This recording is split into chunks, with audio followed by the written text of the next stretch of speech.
Why is it that it seems like everyone hates each other now? Like the world is falling apart, like everything is in chaos. Maybe it's because of this device that I'm recording this on. Maybe it's because that's what the algorithm and that's what the platforms want you to believe. Maybe it's because that's what it takes, is showing you all this extreme stuff to get attention at mass scale now. And the name of the game when it comes to these platforms is to steal your attention, because that's how they make their money.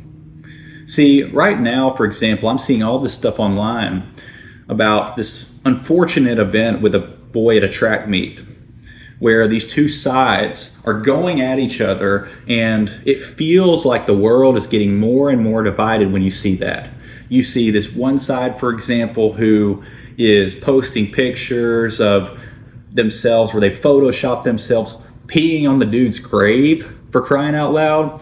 And then you got the other side who maybe feels the same kind of bitterness towards the other group of people and maybe sending memes and stuff to the other group of people to try to make light of the situation. And you see all these people online are being stirred up. All these people online are arguing with each other about who's right at the end of the day, but you can't see what's really going on.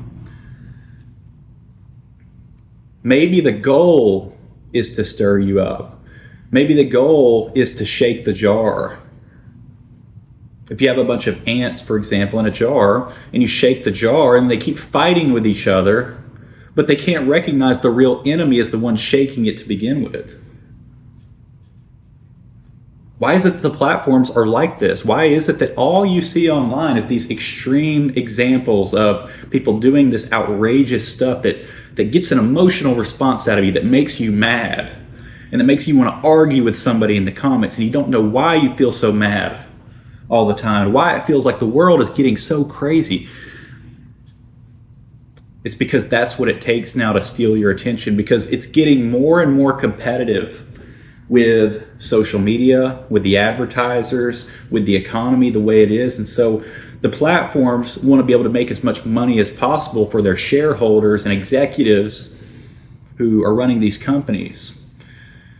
So technology is getting more and more advanced, and they're getting smarter and smarter at figuring out how to basically trick you into staying on the platform for as long as possible, even if that means it affects your mental health. We have a mental health crisis right now, and that's not something that's an exaggeration from social media.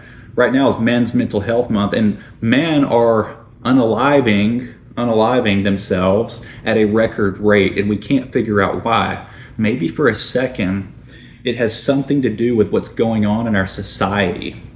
There's a lot of chaos right now that's being manufactured online, but there's also some major issues that are being caused by social media. And the way people are perceiving things is affected heavily by what they see on this app or on these other apps that they're on. And the reason they're spending so much time on these apps is because that's what they want you to do. These apps are free for a reason, because you are the product. The longer you spend on these apps, the more money the platforms make by showing you ads. How on earth do you think that these platforms that are multi-billion-dollar companies can afford to have all these employees, spend all this money on advertising, headquarters, all this technology that's extremely expensive, and everything else, servers, whatever? How do you think they can afford all of this stuff when the product that they're selling is free? Have you ever looked at the terms of service that you agree to when you sign up for these apps? You're the product, essentially. You are basically the product. And every time you sit on this app and every time you argue and bicker with somebody about who's right, you're letting them win. Because it was never about you versus somebody else. It's about how they can trick you into staying on the platform, and how they can get you as riled up and stirred up as possible and get you as angry as possible so they can make as much money as possible. And that's what they don't want you to see. They don't want you to see who's really the enemy, who's really behind all the chaos that's being manufactured. And how it's really a small group of people in suits with lots of money who are manufacturing this chaos because it makes them more money. When you get to the root of who's causing this stuff, you'll see. It wasn't that guy who thinks differently than you about an issue. It was the one who is putting that propaganda that you see on the internet in front of you in the first place, who is the real enemy, who you'll never even see, who you never even realized is doing this. But they already won because you think the enemy is your neighbor down the street who thinks differently than you about some political issue, who votes differently than you. You think they're evil because they voted for somebody you didn't like, or whatever the case may be. Why is it we can't all get along and we feel more and more divided?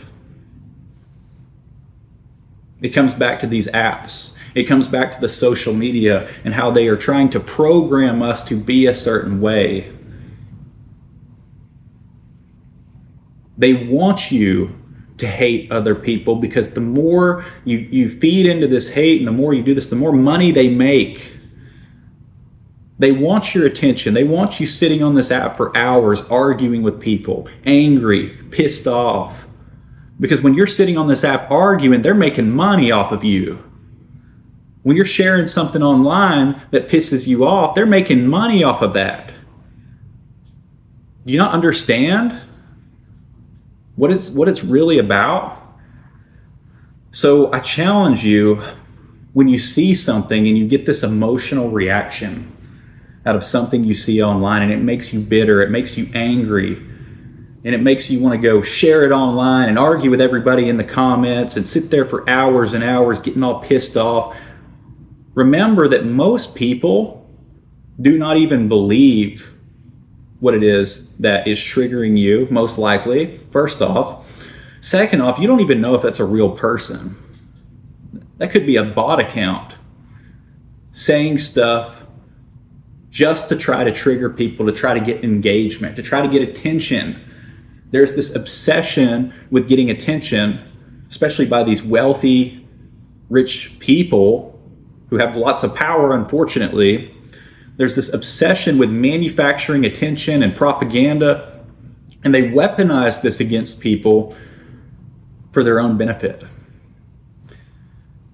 So I challenge you, if you're watching this, before you get all triggered by some post you see online or some political event, ask yourself, who's really behind that? Start to ask questions. Start to think about things before you just let it affect you emotionally on who's really behind that and what are they really trying to do? What would be the purpose of somebody saying something like this? Because if their purpose is to get that reaction out of you deep down, because they know it's going to offend people, you're giving them what they want by giving them a reaction.